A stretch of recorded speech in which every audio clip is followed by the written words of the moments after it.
Hello friends, I am Atul Kumar, your maths faculty. Today I will discuss a problem from a straight line.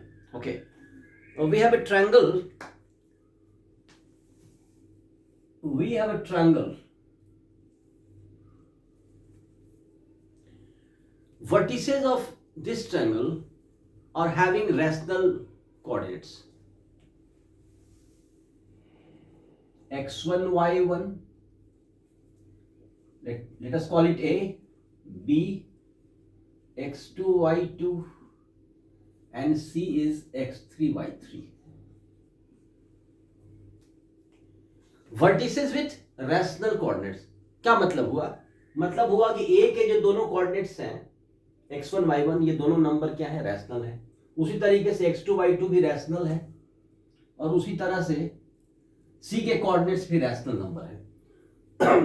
अब हमें ये दिखाना है, we have just to show that the coordinates of circumcentre, centroid and orthocentre are rational numbers. Centroid के दोनों coordinates rational number होंगे, x coordinate और y coordinate. यही बात सर्कमसेंटर के साथ होगा और यही बात ऑर्थोसेंटर के साथ भी होगा। ठीक है, तो कैसे इसको देखें? बहुत सिंपल है। सेंट्रॉइड, तो सेंट्रॉइड अगर अल्फा बीटा है कोऑर्डिनेट सेंट्रॉइड का,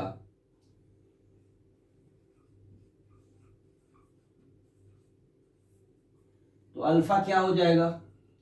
x1 plus x2 plus x3 by 3, and we all know that sum of rational numbers is a rational number, and rational number divided by rational number is a rational number. So alpha is a rational number. Similarly, beta is y1 plus y2 plus y3 by 3, again it is a rational number. तो centroid के दोनों coordinates rational number हैं। ठीक है, तो centroid is having rational coordinates. Okay, अब देखें sides का मिड पॉइंट, बीसी का मिड पॉइंट डी है, तो डी क्या हो जाएगा?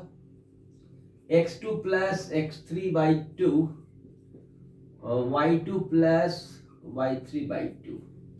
तो ये जो डी का ये जो मिड पॉइंट है, डी का कोऑर्डिनेट भी क्या होगा?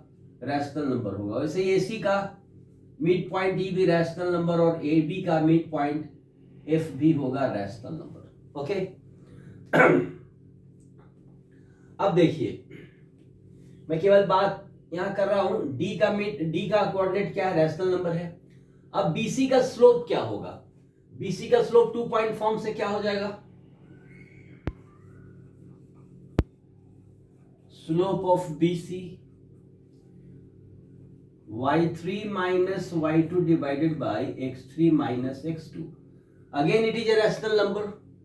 तो अगर BC का स्लोप रैशनल है तो BC का जो परपेंडिकुलर बाइसेक्टर होगा उसका स्लोप क्या होगा? इसका reciprocal negative.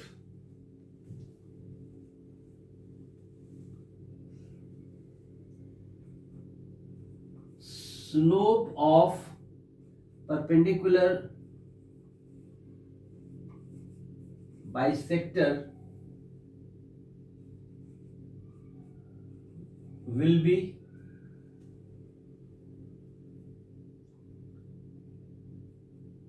minus of x3 minus x2 by y3 minus y2।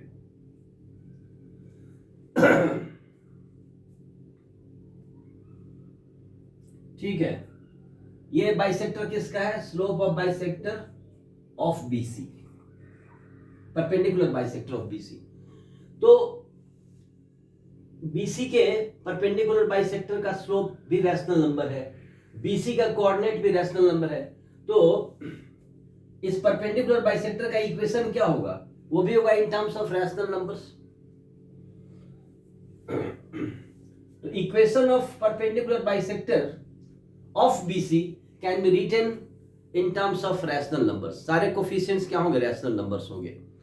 ऐसे ही जो AC का परपेंडिकुलर बाइसेक्टर होगा उसका इक्वेशन भी जो हम लिखेंगे, जैसे अगर मान लो हमने इसका इक्वेशन लिखा L1 x plus m1 y plus n1 equal to 0। तो L1 m1 n1 क्या हो गया? Rational number. वैसे ही यदि AC का यदि हमने लिखा इक्वेशन, AC के परपेंडिकुलर बाइसेक्टर का इक्वेशन यदि हमने लिखा L2x plus m2y plus n2 equal to 0, तो इसके स्ट्रक्चर के चलते L2 m2 n2 भी क्या होगा? रैशनल नंबर होगा। अब इनको सॉल्व करेंगे तो इनका point of intersection, perpendicular bisector का पॉइंट ऑफ इंटरसेक्शन, साइड्स के परपेंडिकुलर बाइसेक्टर का पॉइंट ऑफ इंटरसेक्शन क्या होता है? सर्कमसेंटर। तो अगर इनको सॉल्व करेंगे तो सर्कमसेंटर क्या होगा?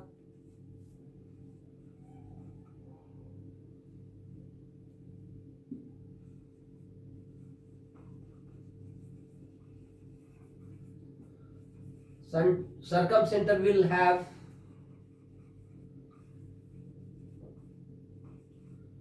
rational coordinates.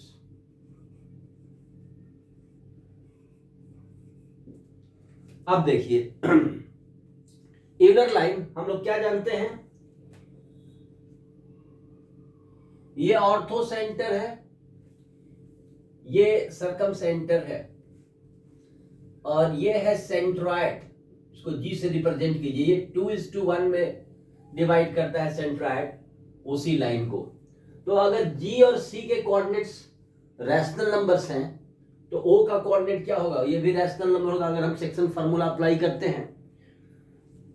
तो ये बात हमने समझ लिया कि किसी भी ट्रायंगल के वर्टिसेस के कोऑर्डिनेट्स यदि रैशनल नंबर हैं तो ये बात निश्चित है कि सेंट्रॉइड के कोऑर्डिनेट्स रैशनल नंबर होंगे, ऑर्थो सेंटर के कोऑर्डिनेट्स रैशनल नंबर होंगे, और सर्कम सेंटर के कोऑर्डिनेट भी रैशनल नंबर होंगे। इसमें कोई दो मत नहीं है, ये बात बिल्कुल प्रूव्ड है। तीन जो सेंटर्स हैं, ये जो 3 पॉइंट हैं, इनके कोऑर्डिनेट्स रैशनल नंबर होंगे। लेकिन ऑर्थो से इन सेंटर के लिए ये जरूरी नहीं है। इसके लिए मैं एक सिंपल एग्जांपल लेकर के आपको दिखा दूं। एग्जांपल से ये देखिए, ये पॉइंट है 0 0, ओरिजिन है। ये पॉइंट है 1 2,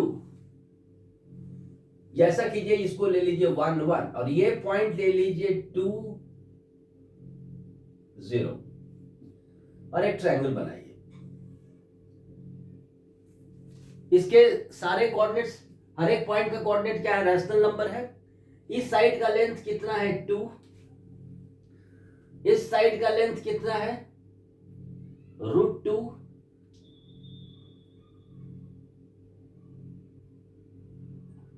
और इस साइड का भी लेंथ क्या है? √2।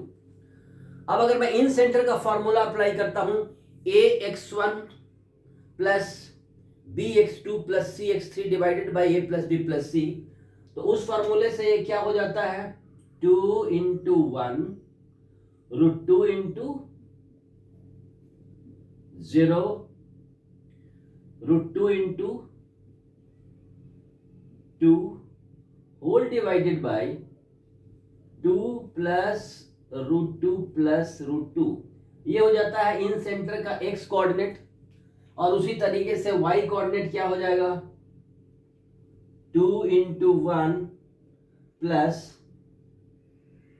√2 × 0 plus √2 × 0 whole divided by 2 plus √2 plus √2। फिर ध्यान दीजिए फॉर्मूला कौन सा यूज हो गया? ये ट्रायंगल है x1 y1 x2 y2 और x3 y3 इसके कोऑर्डिनेट्स हैं। ये साइड का लेंथ है।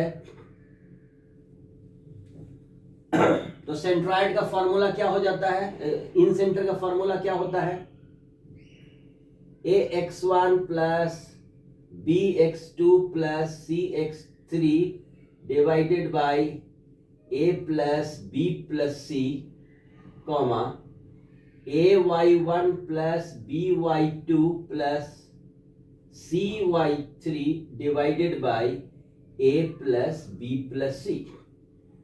ये होता है इन सेंटर का फॉर्मूला, इसे ही हमने अप्लाई किया, और इसे अप्लाई किया तो क्या देख रहा है कि ये रैशनल नंबर नहीं है, इसके इन सेंटर के कोऑर्डिनेट्स क्या है, इरेशनल नंबर हैं, जबकि वर्टिसेस के कोऑर्डिनेट्स रैशनल नंबर हैं।